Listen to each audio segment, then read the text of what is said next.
ओम गुरु ब्रह्मा गुरु विष्णु गुरुदेवो महेश्वरः गुरु साक्षात् परब्रह्म तस्मै श्री गुरुवे नमः।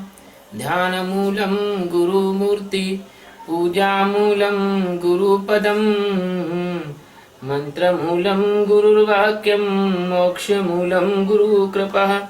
सद्गुरु भगवान की जय। स्वामी जी महाराज की जय। शिवोहम। ये जो है श्रीमद् भगवद गीता के चौथे अध्याय का 18वां श्लोक है और इसमें भगवान ने कर्म और अकर्म का रेसिप्रोकल संबंध बताया है। कर्म में अकर्म का जानना और अकर्म में कर्म का जानना ये ज्ञान के लिए कितना सहायक है, कितना आवश्यक है। कर्मण्य कर्म यः पश्येद कर्मणि च कर्म यः स बुद्धिमान मनुष्येषु स युक्त कृष्ण कर्मकृत। कर्मणि अकर्म यः पश्येद अकर्मणि च कर्म यः सह बुद्धिमान मनुष्येषु स युक्त कृष्ण कर्म कृत। कर्मणि का मतलब होता है कर्मों में, अकर्म का मतलब होता है अकर्म। यह यानी जो मनुष्य, पश्यत यानी देखता है, अकर्मणि मतलब अकर्म में, च यानी और, कर्म यानी कर्म देखता है। यह यानी जो मनुष्य, सह यानी वह, बुद्धिमान यानी बुद्धिमान है, मनुष्य यानी मनुष्यों में, सह यानी वह, युक्त यानी योगी, कृष्ण कर्म करते यानी समस्त कर्मों को करने वाला है। ये जो इसका शाब्दिक अर्थ है वो ऐसा है कि जो मनुष्य कर्म में अकर्म देखता है और जो अकर्म में कर्म देखता है वह मनुष्यों में बुद्धिमान है और वह योगी समस्त कर्मों को करने वाला है ना। अब इस जो है शाब्दिक अर्थ के पीछे भगवान सच्चिदानंद सद्गुरु श्री कृष्ण जो एकमात्र मालिक हैं, समस्त आकाश गंगाओं के, और जितने भी सिद्ध और बुद्ध पुरुष आते हैं उन्हीं की कृपा किरण के माध्यम से वो इस जगत में आते हैं। चाहे कोई भी हो, मेरे गुरु हो, आपके गुरु हो या उनके गुरु हो या कोई भी हो, क्योंकि ये सब मार्ग जो है वो परमात्मा अस्तित्व से ही आ रहा है। तो भगवान श्री कृष्ण कर्म और अकर्म को ठीक से जनाना चाहते हैं, बताना नहीं चाहते, जनाना चाहते, जनाना, नोइंग। कर्म और अकर्म का ज्ञान कराते हैं। ज्ञान फिर समझ लो, ज्ञान बुद्धिगत नहीं होता। ज्ञान का मतलब ये नहीं होता कि आपको कोई किताब पढ़ा दी, कोई प्रवचन सुना दिया, कोई शब्दों का सॉल्यूशन दे दिया, शब्दों से आपको कोई समाधान दे दिया, ऐसा ज्ञान नहीं होता है। ज्ञान का मतलब होता है उसी तत्व को अपने अंदर जान लेना।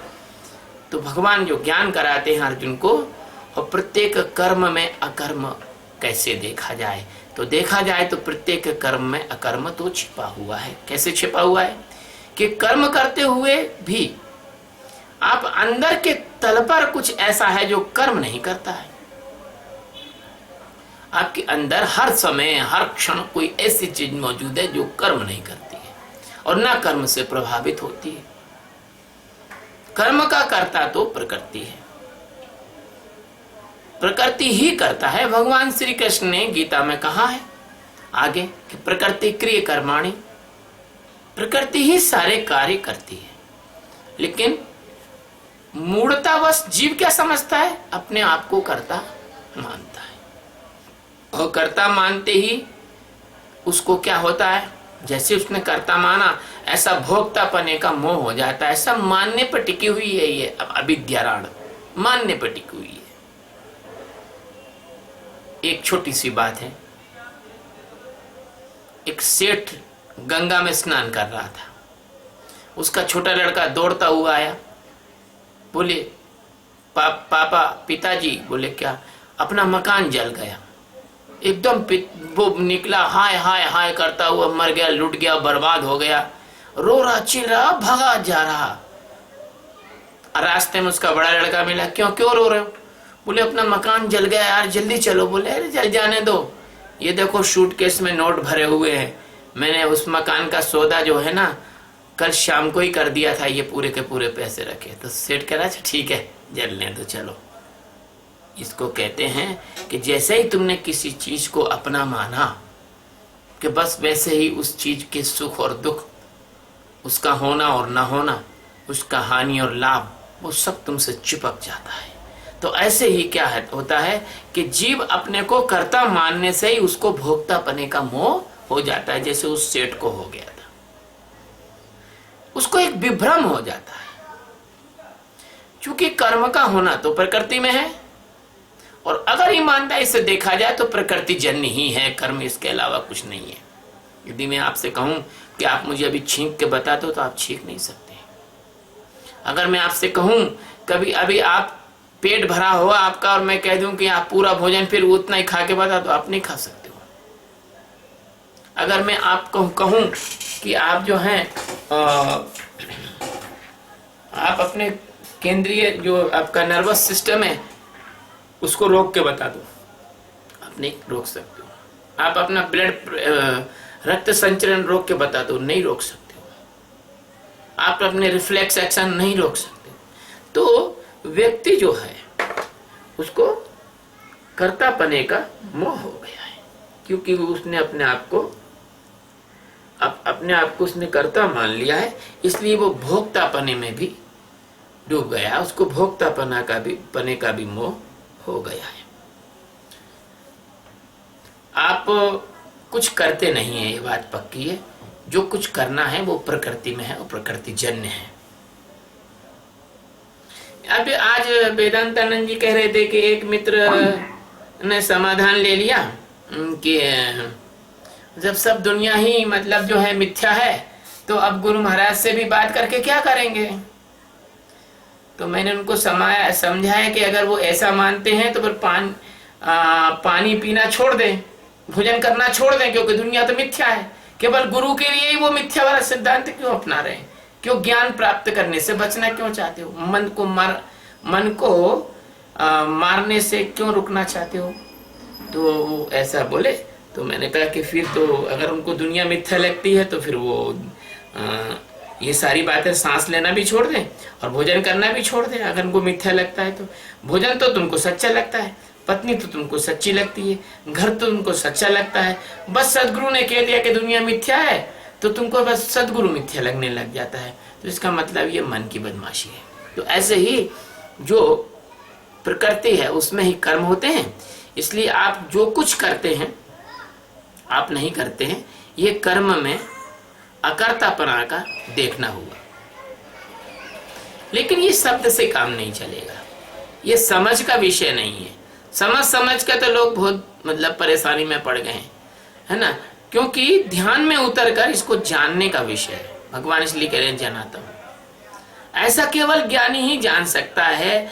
आप यदि कुछ कर्म करते हैं, मैं तुमको शब्द से समझा जरूर रहा हूं, लेकिन तुम्हें उसे जानना पड़ेगा। अगर आप कुछ कर्म करते हैं तो उसी कर्म के साथ आपकी श्वास भी अपनी गति से चल रही होती है। यदि आप उसे रोककर निर्वहन कर्म कर सकते हैं क्या? आप कर्म कर रहे होते तो आपका हृदय भी धड़क रहा होता है, आप हृदय की धड़कन को नहीं रोक सकते, आप श्वास को नहीं रोक सकते। आपका पाचन तंत्र भी चल रहा होता है, आपका मस्तिष्क भी चल रहा होता है, मस्तिष्क में विचार चल रहे होते हैं, आपके गुर्दे अपना काम कर रहे होते हैं। आप किसी भी तरह से इनके नियमित कार्यों में हस्तक्षेप नहीं कर सकते।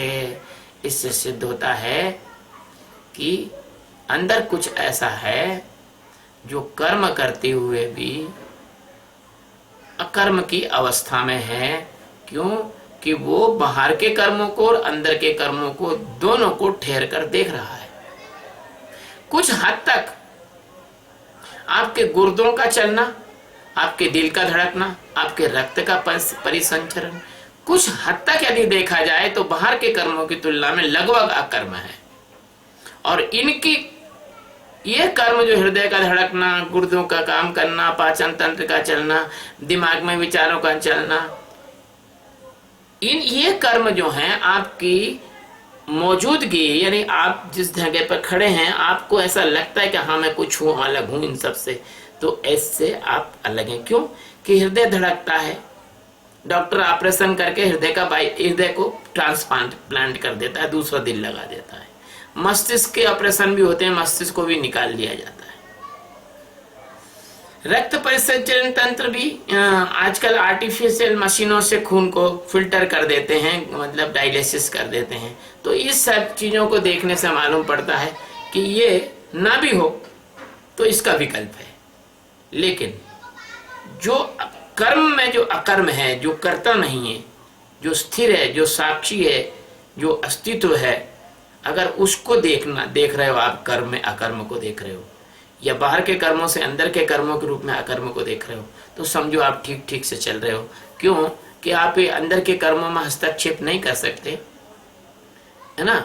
ये एक हाड़ मांस का जो थैला है, आपका जो शरीर है, इस शरीर में जो प्रकृति के पदार्थ होते हैं, जैसे कि अब आप विज्ञान वाले कहते हैं कि भाई वो तो पिट्यूटरी ग्लैंड से हार्मोन निकलते हैं और वो हार्मोन जाते हैं, फिर वो सारी बॉडी को से काम करवाते हैं।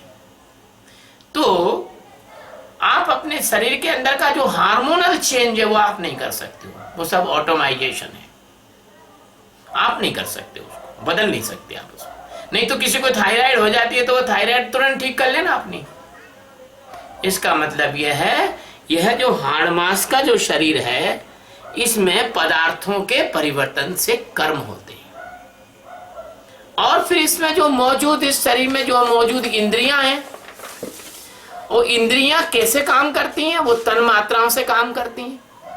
आपको कोई पुष्प अच्छा लग रहा है, आप उसकी तरफ देख रहे हो क्योंकि आपको वो अच्छा लग रहा है, आपको पता ही नहीं कि आप क्यों देख रहे हो, है ना। ये जो है तन मात्राओं से काम करता है। बाजार में हम जाते हैं, कोई लड़की सुंदर जा रही हो सड़क पर, हम देखते हैं कि लड़के उसकी तरफ देखने लग जाते हैं, भले एक्सीडेंट हो जाए, लेकिन लड़के मोटरसाइकिल चला रहे हैं लेकिन पीछे मुड़ के देख रहे हैं, आगे भले टकरा गए। ऐसा क्यों होता है? ऐसा इसलिए होता है कि जो मन होता है वो कर्मों को कराता है। उसका मन उस लड़की को देखकर विचलित हो गया, उसको पता ही नहीं है कि मोटरसाइकिल टकरा गई, अब मुंह के बल पड़े हुए हैं। तो ऐसे ही मन जो है वो कर्मों को कराता है। और कर्म इंद्रियां कैसे करती हैं कर्मों को? आंख कैसे चलती है? आंख तन्मात्रा से चलती है, मन तन्मात्रा को देता है, तन्मात्रा आंख से काम लेती है। ऐसे ही संकल्प विकल्प उसके संवेदना होते हैं। अगर मान लीजिए कोई ब्रह्मचारी लड़का है, कोई सज्जन लड़का है, 50 स्त्री जा रही है, उसको क्या लेना देना, वो अपने चला जाएगा, उसको कोई मतलब ही नहीं है। कोई लड़का ऐसा है जिसको मतलब ही नहीं है स्त्रियों लड़कियों को देखने से, वो सीधा चला जाएगा। आपका पेट भरा हुआ है, आपको कोई मतलब ही नहीं है कि भोजनालय के बोर्ड नहीं पढ़ोगे आप, और आपको भूखे हो तो आप भोजनालय के बोर्ड पढ़ते हो, ढूंढोगे कि भैया यहाँ भोजन अच्छा कहाँ मिलता है। तो इस प्रकार से ये जो मन है, इस संकल्प और विकल्प के संवेदनाओं से मन इन कर्मों को कराता है। अब क्या होता है? बुद्धि इन कर्मों की सीमा तय करती है कि कौन सा कर्म कितना कर सकते हैं। बुद्धि इन कर्मों की सीमा तय करती है। आप 4 रोटी खा सकते हैं, 5 खा सकते हैं। अगर कोई कहे कि आप 20 रोटी खा लो तो बुद्धि सीमा तय करती नहीं, भी हम नहीं खा सकते। ऐसे ही बुद्धि सीमा तय करती है और चित्त जो है वो कर्मों को कराने के लिए खुद जुड़ जाता है कि भैया तेरा चित्त नहीं लगता पढ़ाई लिखाई में, अरे चित्त लगा भाई।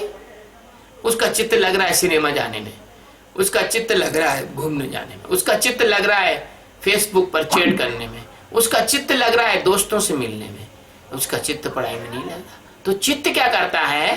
कर्मों से जुड़कर रुचि प्रदान करता है। अब कहीं से कहीं तक तो आप हो नहीं यार, ना आप मन हो, ना बुद्धि हो, ना चित्त हो। शंकराचार्य तो कहे गए ना, मनो बुद्धि अहंकार चित्तानि नाम। और इधर भगवान श्री कृष्ण भी कह रहे हैं कि प्रकृति क्रिय कर्माणि। तो जो अहंकार होता है वो क्या समझता है? अहंकार विमूढ़ आत्मा कर्ता इव मन्यते। अहंकार क्या सोचता है कि मैं ही सब करा रहा हूं और मैं ही सब कर रहा हूं और मेरे लिए ही सब कुछ हो रहा है। तो अहंकार एक विभ्रम, एक मूढ़ता, एक अहंता, एक ममता इसमें जोड़ देता है। और जब इस प्रकार का सेटअप हो जाता है तो वह जीव होता है, वह जीवन अज्ञान का जीवन होता है। तो जब आप साक्षी हो जाते हैं तब तो ऐसा होता नहीं। तब तो आप समझ लेते हैं कि नहीं यार, ये तो इंस्ट्रूमेंटल बॉडी काम कर रही है और ऑटोमाइजेशन है, और मन बुद्धि चित्त अहंकार ये सब इंद्रियां हैं, और मैं ये हूं नहीं, और मैं इनसे अलग हूं। तब क्या होता है, आप जब साक्षी में जब ध्यान करते हैं तो सबको देखकर सबसे अलग हटते चले जाते हैं। तो अब जो बाकी आखिरी में शेष बचता है वो स्वरूप ही बचता है, वो परमात्मा ही बचता है। यह पूर्ण रूप से यह परफेक्शन है, परफेक्ट रूप से जानना है कि कर्म में अकर्म। इसका ऐसा है, कर्म में अकर्म। अब आगे की बात यह है कि ये अकर्म है, अब इसमें कर्म कैसे देखा जाए। तो अकर्म में कर्म देखना क्या है कि मैं तो कुछ करता नहीं, ये कर्म होते हैं, ये अकर्म है, और इन अकर्म में होते हुए कर्मों को मैं दृष्टा साक्षी होकर देख रहा हूं। यह है अकर्म में कर्म का देखना। और ये भी देखना कि भैया जिंदा हूं तो ये सारे कर्म तो करने पड़ेंगे। अब कोई परमहंस है तो कोई पत्थर तो खाने नहीं लग जाएगा, भोजन तो वो भी करेगा। कोई परमहंस की खोपड़ी में आप पत्थर मार दो तो खून तो उसमें भी निकलेगा, चिल्लाएगा तो वो भी। और लोग ऐसे ऐसे मूर्ख हैं, हमने सुने कि वो कहते नहीं यार, वो तो ज्ञानी होता है ना, उसको तो दर्द नहीं होता। तो क्या ज्ञानी कोई लकवे का मरीज है क्या कि ज्ञानी को दर्द नहीं होगा? जो दृष्टा साक्षी है उसका तो कोई कर्म होता नहीं भैया। जो दृष्टा साक्षी होता है ना, उसका तो कोई कर्म होता नहीं भैया। अब वेदांत कहते हैं कि देखना कोई कर्म नहीं है, देखना तो ज्ञान है। वेदांत ऐसा कहता है कि देखना तो ज्ञान है। जब कर्म में हम अकर्म देखे, पहली वाली अवस्था बताई। अब यहां पर जब हम ये देखते हैं कि भैया तो साक्षी है, दृष्टा है, हम कुछ करते नहीं, तो यहां पर कर्म में अकर्म में अपन ने ये कर्म देखा। कैसा देखा कि हम साक्षी हैं, हम देख रहे हैं, और देखना कोई कर्म नहीं है। और हमने जो है अकर्म में यह कर्म देखा, और कर्म में अकर्म भी देख लिया। तो जो शेष बच गया, जिसने देखा, जिसने जाना, वह अस्तित्व है। तो अकर्म में कर्म को देखना है, यानी साक्षी के बाद भी जब भान अवस्था में आप आएंगे तब आपके अंदर जो अकर्ता अभोक्ता परमात्मा है इसका आपको बोध होने लगेगा।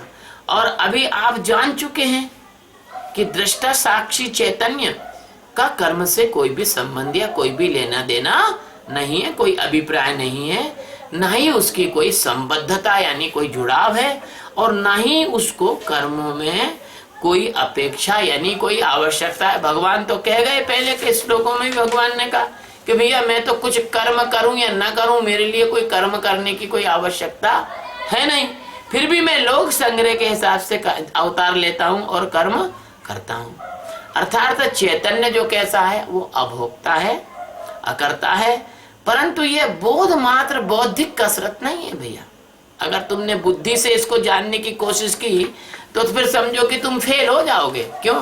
कि बुद्धि तो बहुत पहले ही खत्म हो जाती है ना। इसलिए यह बोध जो है बौद्धिक कसरत नहीं है, इन सब को जानना पड़ेगा ध्यान के माध्यम से, और फिर इसमें जीना पड़ेगा अपने को।